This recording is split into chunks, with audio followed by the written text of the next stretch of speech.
Y bueno, este es nada más el nuevo edificio de hematología y oncología de nuestra institución, que recientemente cumplió 70 años de ser fundada.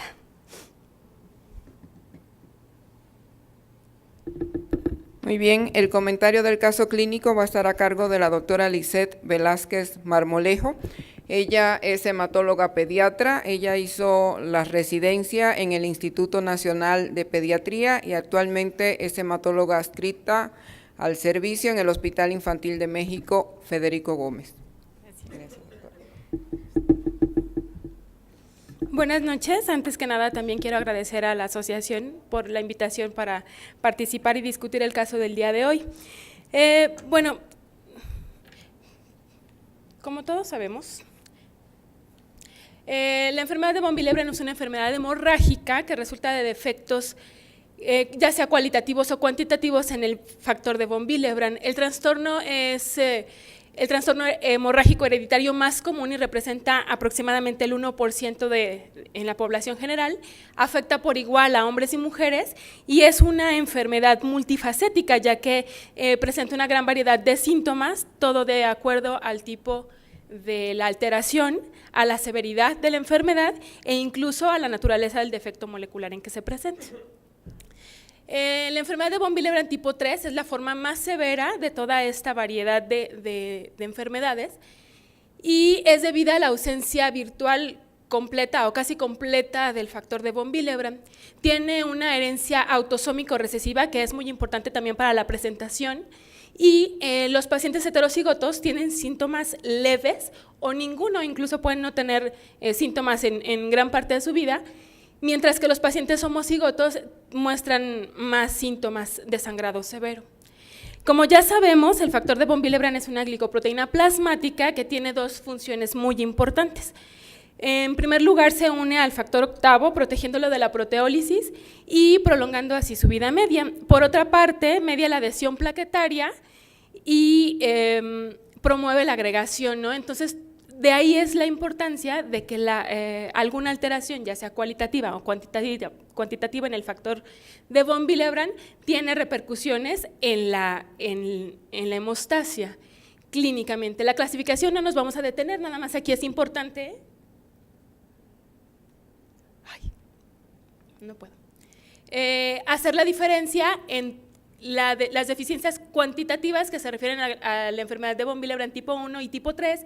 y los defectos cualitativos que tienen que ver, que se clasifican en la enfermedad de von Willebrand tipo 2 con 4 variantes y contando, ¿no? Hubo un estudio realizado en la Ciudad de México por el doctor McLuff y sus colaboradores y encontraron una distribución bastante similar a la referida en los estudios internacionales en cuanto a la distribución de los tipos de enfermedad de von Willebrand, siendo la principal, la predominante, el tipo 1 y la menos predominante o la más rara, el tipo 3, con solamente 2 casos clínicos, ¿no? Entonces, esto nos habla de que la enfermedad de von Willebrand tipo 3 sí es una enfermedad más bien rara. El diagnóstico se hace y se debe de pensar cuando tenemos un paciente que tiene 3 condiciones principales, ¿no? La historia personal de hemorragias mucocutáneas excesivas, pruebas de laboratorio consistentes con una coagulopatía, con la enfermedad de von Willebrand y historia familiar de hemorragias excesivas. Debemos completar, obviamente, después de las pruebas básicas, que son un tiempo de sangrado, un tiempo de tromboplastina parcial activada prolongado, incluso un recuento plaquetario para darnos una idea y para sospechar la presencia de esta enfermedad. Bueno, debemos de hacer pruebas específicas que nos permitan hacer el diagnóstico y pruebas complementarias que nos permitan hacer una clasificación de la enfermedad. Entonces, en cuanto a los marcadores clínicos de la enfermedad de von Willebrand tipo 3, es muy importante decir que pueden tener una historia familiar negativa debido a la naturaleza de herencia de la enfermedad, que ya dijimos que es autosómica recesiva y que puede tener un amplio rango, aunque sea una enfermedad de von Willebrand tipo 3, puede tener un amplio rango de manifestaciones hemorrágicas, desde un sangrado prolongado después de heridas o extracciones, puede no tener sintomatología, puede tener sintomatología leve que el paciente lo da por superficial o banal, hasta tener sangrados mucocutáneos muy importantes, como sangrados nasales, orales, gastrointestinales. En las mujeres se puede manifestar como menorragia severa e incluso tener sintomatología muy parecida a los pacientes que sufren de hemofilia, como sangrados articulares o musculares severos. Y otra cosa que nos puede dar un foco rojo es la falta de respuesta al factor octavo sin asociarse al factor de von Willebrand,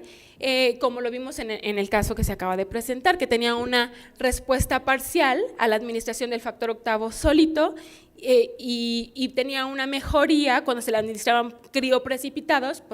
por la presencia del factor de von Willebrand. Entonces, esto es muy importante. Esta es una lista de las principales causas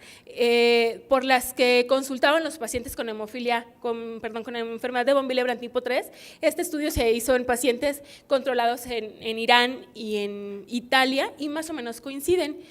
La primera manifestación era epistaxis en hasta un 77%, después de extracciones dentales, menorragia hasta en el 69% de las mujeres y un nada despreciable 52% que tenían hematomas y sangrado articular. En esta lista que tenemos aquí son los resultados también del estudio que se hizo aquí en México, muy reciente, y tenemos pues como la epistaxis el primer motivo de consulta también, las equimosis y los hematomas, y tenemos por acá solo 2 eventos de martrosis. Hay que recordar que estos pacientes son pacientes que son de los 3 tipos de enfermedad de von Willebrand, y había que ver si estos 2 eventos los sufrieron pacientes que tenían enfermedad de von Willebrand tipo 3 o qué tipo de enfermedad tenían, ¿no? Entonces, después de tener la sospecha, que es lo más importante, hay que hacer pruebas iniciales o específicas para hacer el diagnóstico y las pruebas adicionales. En lo que respecta a la enfermedad de von Willebrand tipo 3, pues la verdad es que existen pocas dificultades para hacer el diagnóstico, ya que por las características que dijimos en la biología molecular y en la presentación, pues tiene características especiales, ¿no? Que es precisamente la ausencia de este factor. Entonces, vamos a encontrar muy disminuido, siempre por debajo de 3 unidades por decilitro, el factor de von Willebrand cofactor con ristocetina, el factor de von Willebrand antigénico y el factor octavo,